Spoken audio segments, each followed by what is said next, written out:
So I kind of started this series to get to the bottom of what the connection between Supernatural, Doctor Who, and Sherlock was. What exactly it inspired such a fervent fandom, and why these three shows. Well, I recently went to my very first Doctor Who convention at Gallifrey One, and the Pride panel kind of gave me my answer. I think the answer to what connects these shows and what connects the fandom is the queerness of these shows. So if we think about Tumblr, say circa 2011 to 2014, when SuperWhoLock was at its peak, a lot of the fan fiction, a lot of the fan art depicted things like John Locke and Destiel and the Doctor with just about anybody. Now, some of the queerness in the fandom identified with its some of the queerness that the fandom identified with is inherently there in the content, like the entire existence of Jack Harkness. It's well known in the Doctor Who universe that the Doctor really doesn't have a concept of gender, so they're just attracted to whomever. Jack is attracted to anything that moves, and we have a lesbian lizard human interracial relationship. So the entire of that show is super queer.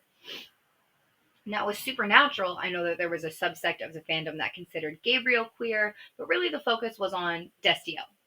Destiel was a fanship that centered around Dean and Cass. I very much do not think that it was something purely fan created. I think sometimes in television shows, fans do create things that aren't there in an attempt to carve out space and representation for themselves. But with Destiel, I don't think you can qualify that ship as something fan created. It was really clear from the beginning that Cass and Dean had a different relationship. Cass and Sam were friends, they were co-workers. But Cass and Dean were best friends, and best friends in the way that my husband and I are best friends. Now, I haven't actually finished the show because it went on for far too many seasons and the quality declined drastically and rapidly. But I know that it ends with a love proclamation from Cass to Dean. Now, here's the deal. We know that the creators and writers of every show knows what goes on the internet.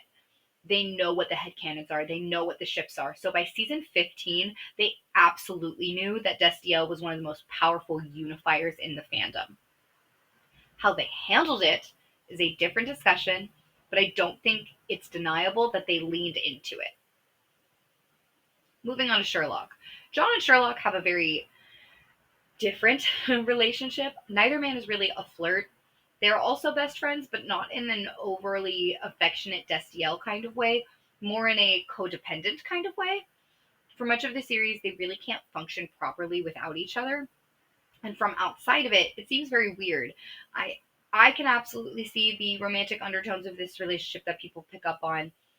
To me personally, they seem more brotherly. However, I will say that Sherlock's emotional response after he finds out that John is getting married and on his emotional response on the actual wedding day does seem a lot more intimate.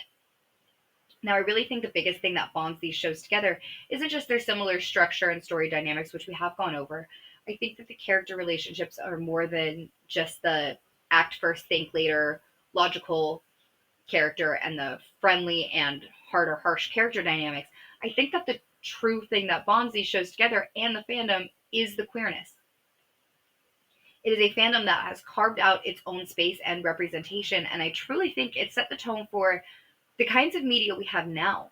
I would go as far as to say that we owe things like Good Omens and the queer relationships we get there to the existence of SuperWhoLock. Whether directly or indirectly, that massive internet fandom had a hand in reshaping how queer relationships are depicted and recognized in media. And I think that's our defining factor.